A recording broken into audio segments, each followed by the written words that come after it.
India breaking news channel में। तो आइए जानते हैं देश दुनिया की ताजा बड़ी खबरों को। जी हां दोस्तों, पहले तो हम आपको अगले 24 घंटों के मौसम पूर्वानुमान के बारे में बताएंगे कि अगले 24 घंटों में मौसम कैसा रहने वाला है।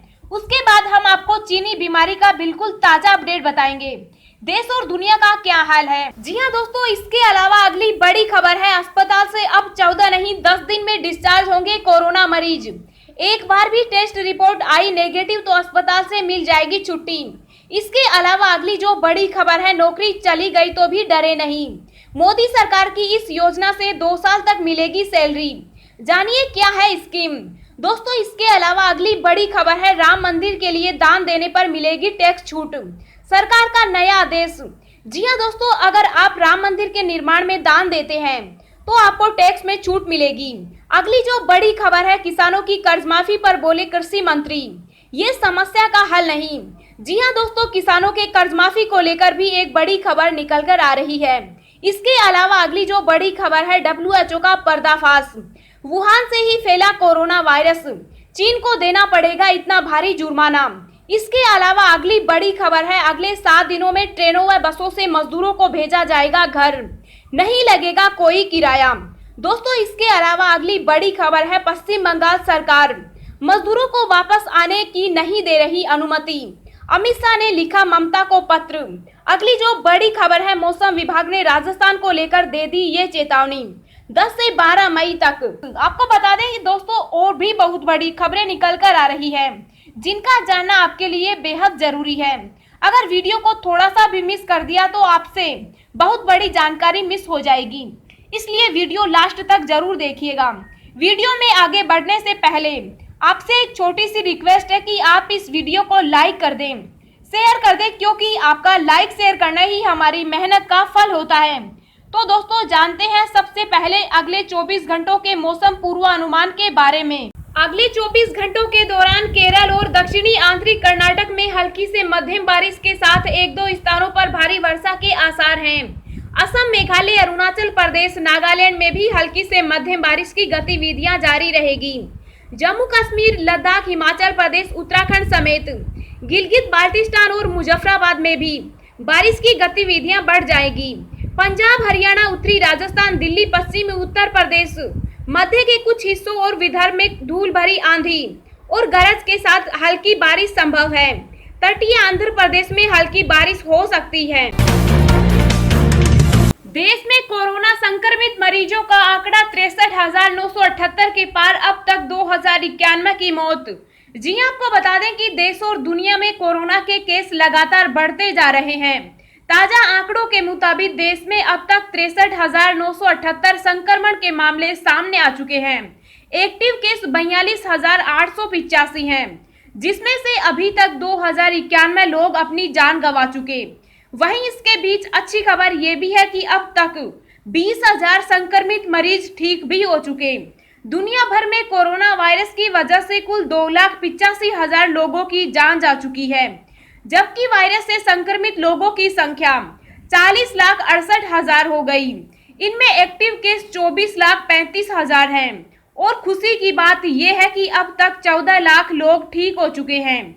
तो दोस्तों, कमेंट बॉक्स में कमेंट करके बताना कि भारत में तीसरे नंबर पर सबसे ज्यादा कोरोना के संक्रमित मरीज कहां पर हैं। जो लोग इसका सही जवाब देंगे वो सभी जीत सकते हैं एक सरप्राइज गिफ्ट, जो कि गिव अवे के रूप में आप तक पहुंचा दिया जाएगा।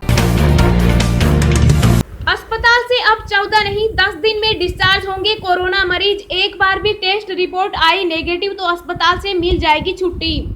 जी हां, आपको बता दें कि देश में लगातार तेजी से बढ़ रहे कोरोना वायरस संक्रमण को देखते हुए स्वास्थ्य मंत्रालय ने नई गाइडलाइन जारी की है। स्वास्थ्य मंत्रालय ने अस्पताल में भर्ती कोरोना वायरस मरीजों के डिस्चार्ज नियमों में कुछ बदलाव किया है। मंत्रालय ने अब कोरोना मरीजों के अस्पताल में रखने का समय 14 दिन से घटाकर 10 दिन कर दिया है। स्वास्थ्य मंत्रालय की तरफ से जारी की गई नई गाइडलाइन के मुताबिक अब केवल कोरोना के गंभीर मरीजों की ही कई बार जांच की जाएगी। इसके अलावा जो मरीज बीमारी से रिकवर हो चुके हैं उनकी जांच अब केवल एक ही बार की जाएगी। उस जांच में अगर टेस्ट नेगेटिव आया तो मरीजों को अस्पताल से छुट्टी दे दी जाएगी। अस्पताल में भर्ती मरीजों के लिए नए दिशा निर्देश जारी कर दिए गए हैं। भारत में तेजी से बढ़ते कोरोना मामलों के बीच अस्पतालों में मरीजों को भर्ती करने का संकट गहराता जा रहा है। स्वास्थ्य मंत्रालय की ओर से जारी नई गाइडलाइन के मुताबिक अब गंभीर मामलों में ही कोरोना संक्रमित मरीजों को डिस्चार्ज करने से पहले आरटी और पीसीआर से गुजरना होगा। बाकी मरीजों को 10 दिनों में ही छुट्टी दी जा सकती है। इन मरीजों को आरटी और पीसीआर टेस्ट नहीं कराया जाएगा। नौकरी चली गई तो भी डरे नहीं, मोदी सरकार की इस योजना से 2 साल तक मिलेगी सैलरी। जाने क्या है स्कीम। जी हां, आपको बता दें कि कोरोना वायरस के संकट से देश की इकोनॉमी बुरी तरह से तबाह हो गई। इस वजह से कई कंपनियों ने छटनी करनी शुरू कर दी है तो कहीं सैलरी काटी जा रही है। इस संकट में कोई इंडस्ट्री ऐसी नहीं है जहां लोगों की नौकरी पर संकट नहीं मंडरा रहा। कई कंपनियों ने तो छटनी भी शुरू कर दी है। अगर आपके पास भी नौकरी से जुड़ी समस्या खड़ी हो रही है तो ये खबर आपके लिए है। दरअसल केंद्र सरकार की एक ऐसी स्कीम है जिसके तहत बेरोजगार होने की स्थिति में भी कर्मचारियों को 24 महीने तक पैसे मिलेंगे। मोदी सरकार की इस स्कीम का नाम अटल बीमित व्यक्ति कल्याण योजना है। योजना के तहत नौकरी जाने पर सरकार आपको 2 साल तक आर्थिक मदद देती रहेगी। ये आर्थिक मदद हर महीने दी जाएगी। बेरोजगार व्यक्ति को ये लाभ उसकी पिछले 90 दिनों की औसत आय के 25% के बराबर दिया जाएगा। इस स्कीम का लाभ संगठित क्षेत्र के वही कर्मचारी उठा सकते हैं जो ईएसआईसी से बीमित हैं और 2 साल से अधिक समय नौकरी कर चुके हो।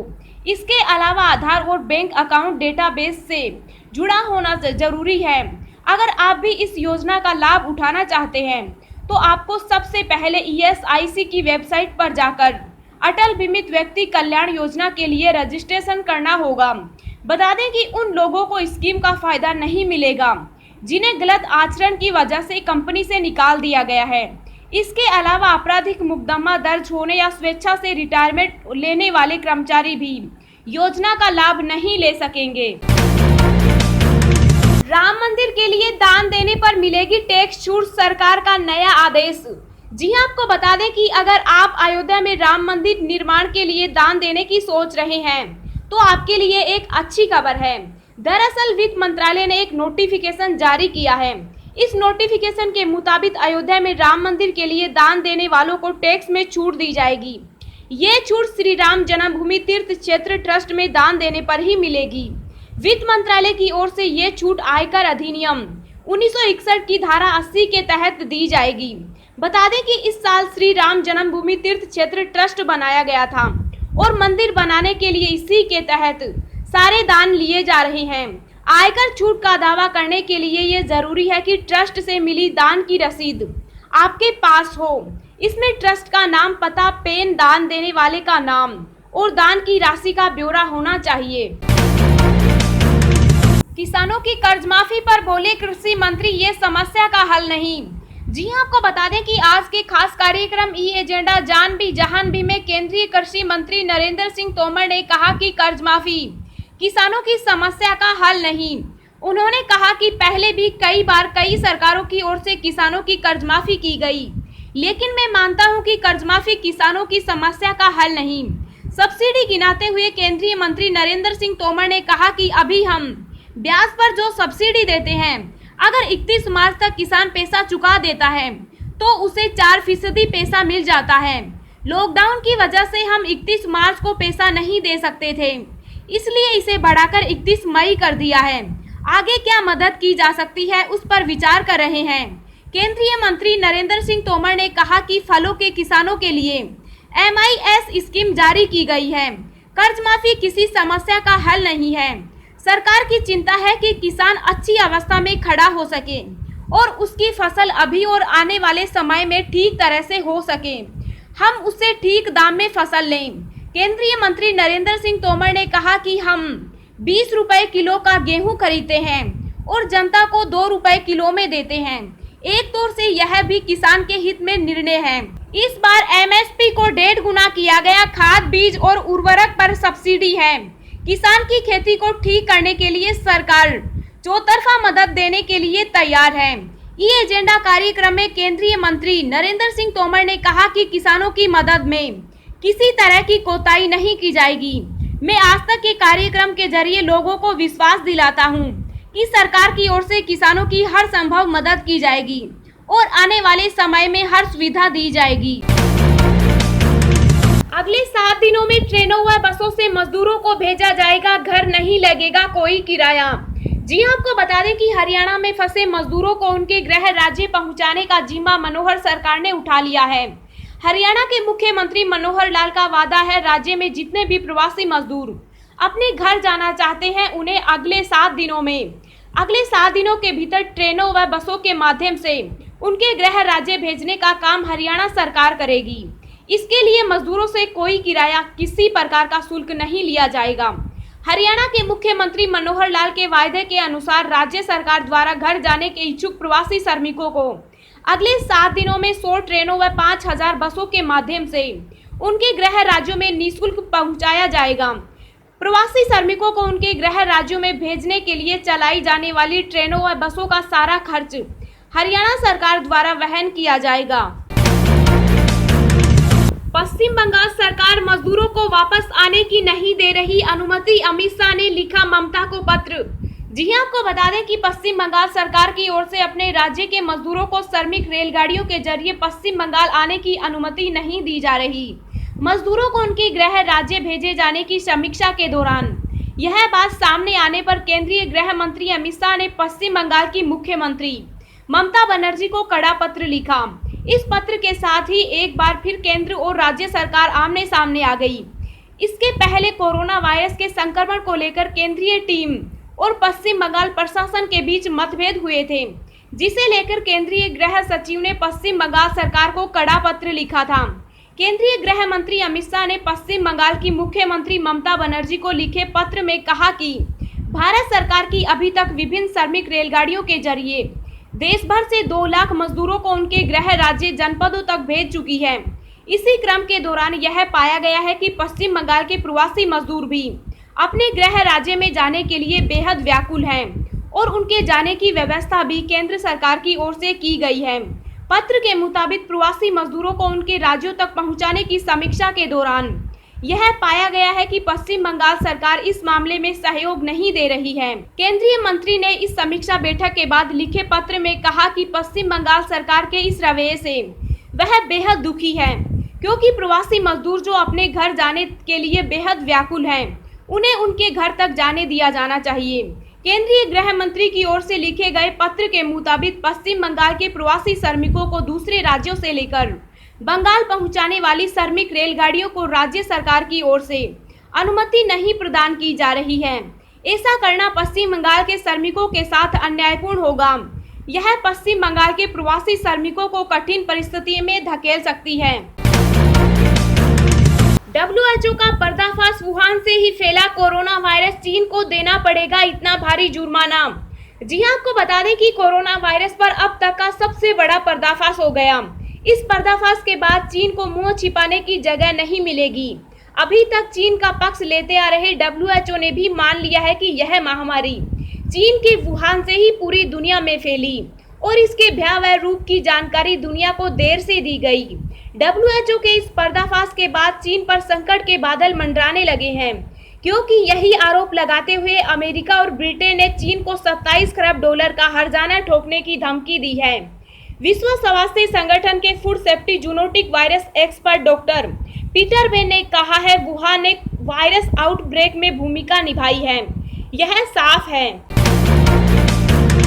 मौसम विभाग ने राजस्थान को लेकर दे दी ये चेतावनी 10 से 12 मई तक। जी हां, आपको बता दें कि राजस्थान में पिछले कुछ दिनों से लगातार मौसम में बदलाव देखने को मिल रहा है। प्रदेश में कभी तेज बारिश तो कभी तेज गर्मी का प्रभाव देखने को मिल रहा है। अब मौसम विभाग ने एक बार फिर राजस्थान को लेकर चेतावनी जारी की है। मौसम विभाग के अनुसार राजस्थान में मंगलवार तक कई जिलों को धूल भरी आंधी और ओलों से परेशानियों का सामना करना पड़ सकता है। मौसम विभाग के अनुसार राजस्थान के कुछ इलाकों में 10 मई से 12 मई तक धूल भरी आंधी, तेज हवाएं और ओलावृष्टि की संभावना जताई है। हालांकि मौसम विभाग ने पश्चिमी राजस्थान के कुछ हिस्सों में लू जारी रहने की संभावना भी व्यक्त की है। वहीं मौसम विभाग ने पश्चिमी विक्षोभ के कारण 10 मई से 13 मई के बीच दिल्ली NCR में 40 से 50 किलोमीटर की रफ्तार से हवाएं चलने की भी संभावना जताई है। विभाग के अनुसार यहां पर 10 से 12 मई के बीच आसमान में बादल छाए रहेंगे।